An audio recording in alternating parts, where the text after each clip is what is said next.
Hello friends, good morning. Palashi লাইফস্টাইলে সবাইকে welcome. এখন বাজে 6:30। 6:30টার সময় আমি আমার ব্লগ স্টার্ট করলাম। এমনি দিন আমি রোজ 5:30টায় ঘুম থেকে উঠি। আজকে ঠিক 5:06 ঘুম থেকে উঠে পড়েছিলাম। আর ঘুম থেকে ওঠার পরে সমস্ত কাজগুলো সেরে নিয়েছি। কাজকর্ম সেরে আমি একটু চলে এসেছি গেটের কাছে। সূর্যটা সবে উঠছিল, বেশ দারুণ লাগছিল দৃশ্যটা, তাই ভাবলাম ক্যামেরায় তুলে নিই। তোমাদের কেমন লাগলো সূর্য ওঠার দৃশ্যটা অবশ্যই কমেন্ট করে জানিও। আর তোমরা তো সবাই জানো যে আমি সকালবেলা কাজকর্ম সেরে প্রথম কাজ হলো টিফিন বানানো। ঠিক আজও আমি চলে এসেছি রান্নাঘরে টিফিন বানাতে। বাবু যে 8টার সময় স্কুলে যাবে, তাই আমার রোজ সকাল সকাল টিফিন বানাতে হয়, তোমরা তো সবাই জানো। আর জানো তো, সকাল সকাল ঘুম থেকে উঠলে কাজকর্মগুলো খুব তাড়াতাড়ি সেরে ফেলা যায় আর খুব তাড়াতাড়ি ফ্রিও হওয়া যায়। আজকে আবার আমার বাবুর ইচ্ছে হয়েছে পোহা খাওয়ার, তাই আমি চলে এলাম পোহা বানাতে। কদিন আগে আমি বাদাম ছাড়িয়ে রেখেছিলাম 1 কৌটো, কিন্তু ছেলে কি করেছিল, তাওয়ার মধ্যে ঢেলে বাদামগুলো সেঁকে নিয়ে কার্টুন দেখছিল আর খাচ্ছিল। এই কদিন ধরে ওই করছিল, খেয়ে খেয়ে পুরো বাদামগুলো শেষ করে ফেলেছে। আর এখন যখন পোহা বানাতে আসলাম দেখি কৌটোয় বাদাম নেই, তাই আমি দেখো কটা বাদাম নিয়ে নিয়েছি আর ছাড়িয়ে নিচ্ছি। পোহায় আবার বাদাম না দিলে একটুকু ভালো লাগে না। তো দেখো বাদামও ছাড়িয়ে নিয়েছি, মটর ছাড়িয়ে নিয়েছি, আলু, পেঁয়াজ, ধনেপাতা, টমেটো সব কিছু কেটে নিয়েছি, সব কিছু গুছিয়ে নিয়েছি। আমার আর একটা ব্লগে এই পোহা বানানোর রেসিপিটা শেয়ার করেছি, তোমরা চাইলে দেখে আসতে পারো। তো ফ্রেন্ডস, আমার এই ভিডিও দেশ বিদেশ যে যেখান থেকে দেখছো তাদের অনেক অনেক ধন্যবাদ। আমার নতুন বন্ধুদের কাছে একটাই অনুরোধ, তোমরা প্লিজ আমার চ্যানেলটি সাবস্ক্রাইব করে আমার পাশে থেকেও আমাকে একটু সাপোর্ট করো, একটু ভালোবাসা দিও। তোমরা হয়তো অনেকে ভাবছো পোহা মানে কি। পোহা মানে চিড়ে, অনেকে চেনে আবার অনেকে চেনে না। আর জানো তো, এবারে চিড়ের প্যাকেটটা একদমই ভালো আসেনি। চিড়েটা জলে দিলেই একটু দেরি হলেই চিড়েটা দেখছি গলে যাচ্ছে।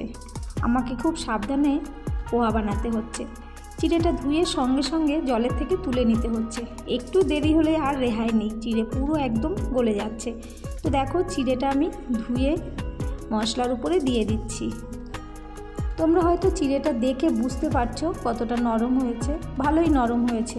খুব হালকা হাতে চিড়েগুলো ভেজে নিতে হবে মশলার সঙ্গে, বেশি নাড়াচাড়া করলে একদম ঘুটে যাবে। আর আমি একদম হালকা আছে ধীরে ধীরে নাড়িয়ে চাড়িয়ে ভেজে নেব। আর জানো তো, পোহা বানানোর সময় আমি একটাই ভুল করি প্রত্যেকবার, সেটা হলো প্রথমে যখন পোহা বানাই বাদামটা ভেজে নিতে হয়, কিন্তু আমি ভুলেই যাই। পোহা যখন বানানো হয়ে যায় তখন মনে পড়ে আলাদাভাবে আবার ভেজে পোহার সঙ্গে মিশাতে হয়। পোহাটা আমার রেডি হয়ে গেছিলো বলে বাবুর টিফিনে তুলে দিয়েছি। আর এখন একটু দুধ গরম বসালাম বাবুর জন্য। বাবু সকালে কিছুই খেতে চায় না, আমি জোর করে একটু দুধ আর বিস্কুট খাইয়ে দিই। বাচ্চারা যদি ঠিকভাবে না খাওয়া দাওয়া করে তাহলে কি তারা বড় হবে বলো? এই কারণে আমি একটু জোর করে ওকে খাইয়ে দিই। আর দেখো বাবু বিস্কুটটা খেলো না, দুধটা খেলো, খেয়ে স্কুলে রওনা দিল।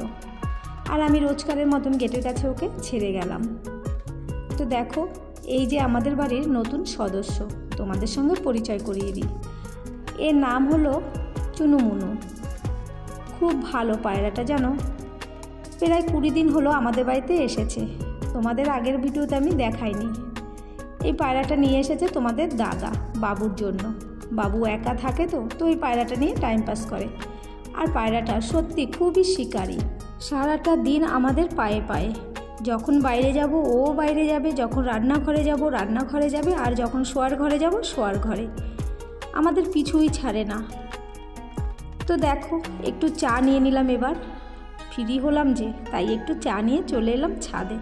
তোমাদের তো আগের ব্লগে বলেছি না, ছাদে আসলে আমার মনটা খুব শান্তি লাগে, খুব ভালো লাগে। চারিদিকে এত সুন্দর নিরিবিলি শান্ত পরিবেশ দেখতে আমার খুব ভালো লাগে।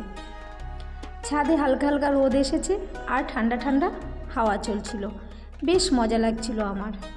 আর তোমাদের একটা জিনিস দেখাই, দেখো ওইখানে না কটা গরু দেখা যাচ্ছে। আর ওই গরুগুলো কি করছে জানো? ওরা কুল খাচ্ছে। কুল গাছতলায় ওরা রোজ সকালে চলে আসবে, আর গাছের নিচে যত কুল পড়ে থাকবে ওরাই খায়, কারণ এই সময় মাঠে তো ঘাস নেই। আমি একদিন কুল গাছতলায় গেছিলাম, দেখি গরুতেই সব কুলগুলো খেয়ে নিচ্ছে, আমি একটাও কুল পাইনি। আর জানো তো, কাল বাবু আর বাবুর বন্ধু দুজনে মিলে কুল পাড়তে গেছিলো, কিন্তু আমার বাবুর পাটা কেটে গেছিলো, পায়ের মধ্যে একটা কাঠি ঢুকে গেছিলো। কুল তো অনেকগুলো এনেছিল, কিন্তু খুশি হয়নি মনে একটুকু, কারণ অনেকটা পা কেটে গেছিলো আর সারা বাড়িতে রক্ত রক্ত হয়ে গেছিলো। তোমাদের দাদা দেখে তো খুব রেগে গেছিলো, বাবুকে খুব মারলো জানো তো। ওকে বারণ করেছিল যেতে, কিন্তু ও শোনেনি। ও আর ওর বন্ধু দুজনে লুকিয়ে চলে গেছিলো কুল পাড়তে।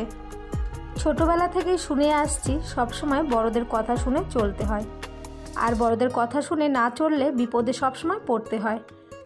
তো সেটা এখন বাবু বুঝতে পারছে না, হয়তো বড় হলে বুঝবে। আর দেখো ওই যে মাঠের মধ্যে একজন মহিলা গোবর কুড়িয়ে বেড়াচ্ছে। তো অনেক গরু থাকে মাঠে, আর উনি চলে এসেছে গোবর কুড়াতে। এটা না একদম গ্রামের পরিবেশের মতন, একদম গ্রাম বললেই চলে, কারণ আমরা গ্রামের সাইডেই থাকি আর আমাদের বাড়ির থেকে 5-7 মিনিটের রাস্তা দূরে শহর। আর এই দেখো উনুনটা আবার লেপা করে নিলাম। উনুন লেপে আমি নিচে চলে এসেছি। আর দেখো সারা ঘরে লাইট জ্বলছে। প্রথমে আমি লাইটগুলো বন্ধ করে নিই। সকালবেলার দিকে হলটা একদম অন্ধকার থাকে, তাই আর লাইটগুলো বন্ধ করি না, একটু বেলা হলে লাইটগুলো বন্ধ করি। আর আজকে জানো তো কোনো জামা কাপড়ও কাচা নেই। আর এখন আমি স্নানে যাব, তো স্নানটা আমি সেরে নিয়েছি। আর আজকে একটা শাড়ি পরেছি, আর এই শাড়িটা পরে আমাকে কেমন লাগছে বলো তো তোমরা। আর জানো তো অনেক দিন কোনো রিল বানাইনি, তাই ভাবলাম প্রথমে কটা রিল বানিয়ে নিই। রিল বানানো আমার হয়ে গেছে, তোমরা আমার চ্যানেলে রিলগুলো দেখতে পারবে। আমি স্নান করে শাড়িটা পরেই রিল বানাতে চলে গেছিলাম। ক্রিমও লাগাইনি আর চুলটাও আঁচড়াইনি, তাই এখন ক্রিম লাগাচ্ছি আর চুলটা আঁচড়ে নেব, সিঁদুরটাও পরে নেব। সিঁদুর পরে চুল আঁচড়ে আমি পুজোটাও দিয়ে নিয়েছি। আর এখন বসে গেছি সবজি কাটতে। এখন রান্না করব, দুপুরের রান্না। আজকে জানো তো একদম নিরামিষ রান্না করব। ঘরে ছিল পেঁপে আর কাঁচকলা আছে, থানকুনি পাতা আছে, তাই দিয়ে একটা নিরামিষ তরকারি করব। একদম সাদা, রোগীদের খাবার। জানো তো মাঝে মাঝে নিরামিষ সাদা খাবার খাওয়া উচিত, তাহলে শরীরের পক্ষে খুবই ভালো হয়, তাই না? তো দেখো পেঁপে আমি কেটে নিয়েছি, এখন কাটছি কাঁচকলা। আগের ব্লকে সতী দিদিভাই জিজ্ঞাসা করেছিল আমি ওই বাড়ির সবজিগুলো কি করেছি। দিদিভাই কিছু সবজি আমি নিয়ে এসেছি আর কিছু ছেড়ে এসেছি।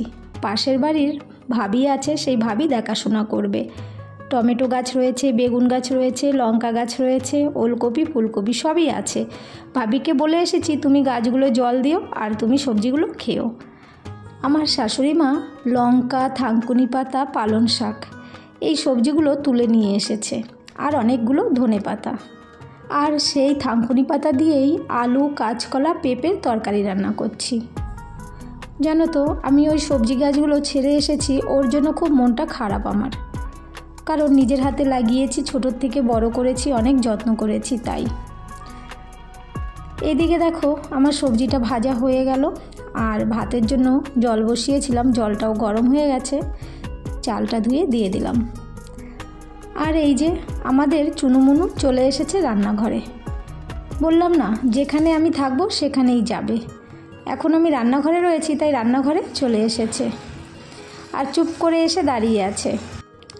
আমি ওকে রান্নাঘর থেকে বের করে দিচ্ছি, তো যেতেই চাইছে না। আমি তাড়াচ্ছি, তাও দাঁড়িয়ে আছে। ওই চলে গেল। তো দেখো এই যে সেই থানকুনি পাতা, কতদিন হয়ে গেল বলো, ফ্রিজে ছিল তো তাই এখনও একদম ফ্রেশ রয়েছে, কত সুন্দর রয়েছে। আর তোমাদের দাদা কতগুলো আবার কুমড়োর ফুল নিয়ে এসেছে। ওই যে ওনার বন্ধুর বাড়ি কুমড়োর চাষ করেছে, খুব পরিমাণে রোজ কুমড়োর ফুল ফোটে। তো আজকেও ওনার বন্ধুর বাবা তুলে দিয়েছেন, বলল নিয়ে যাও, তো নিয়ে এসেছে। আজকে আমি কুমড়ো ফুলের বড়া বানাবো না, আজকে কুমড়ো ফুলের ভাজি বানাবো। তোমরা কি কখনো খেয়েছো কুমড়ো ফুলের ভাজি? চলো আজকে তোমাদের সঙ্গে শেয়ার করি কিভাবে কুমড়ো ফুলের ভাজি বানায়। তো দেখো এই দিকে তরকারিতে আমি জলও দিয়ে দিয়েছি, তরকারিটা ভালোভাবে ফুটে উঠেছে। এখন থানকুনি পাতাগুলো ভালো করে কেটে দিয়ে দিলাম। শিলনোড়ায় থেতো করে দিলে বেশি ভালো হয়, কিন্তু আমি ছোট ছোট করে কেটে দিয়েছি। জানো তো এই যে থানকুনি পাতার একটা ঘ্রাণ না, ঘ্রাণটা আমার খুবই পছন্দ ছোটোবেলা থেকে। চলো এবার কুমড়ো ফুলের ভাজি বানাই। কুমড়ো ফুলগুলো বেছে নিয়ে ভালো করে ধুয়ে কেটে নিয়েছি। আর দেখো কড়াইতে তেল দিয়ে দিয়েছি, ফোড়নে কালো জিরে, কাঁচা লঙ্কা আর রসুন একটু লাল লাল করে সব ভেজে নেব।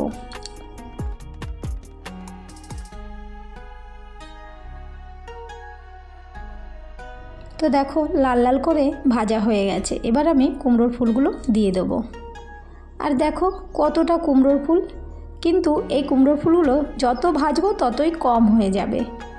একদম অল্প পরিমাণে লবণ দেবো, কারণ ফুলগুলো একদম কম হয়ে যাবে। আর একদম অতি সামান্য হলুদ গুঁড়ো দেবো, দিয়ে ধীরে ধীরে ভেজে নেব।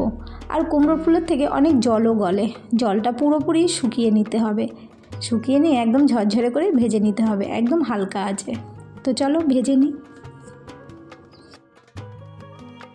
দেখো ভেজে নিয়েছি, কতটা কম হয়ে গেছে ফুল, কতটা মানে অনেক কম হয়ে গেছে।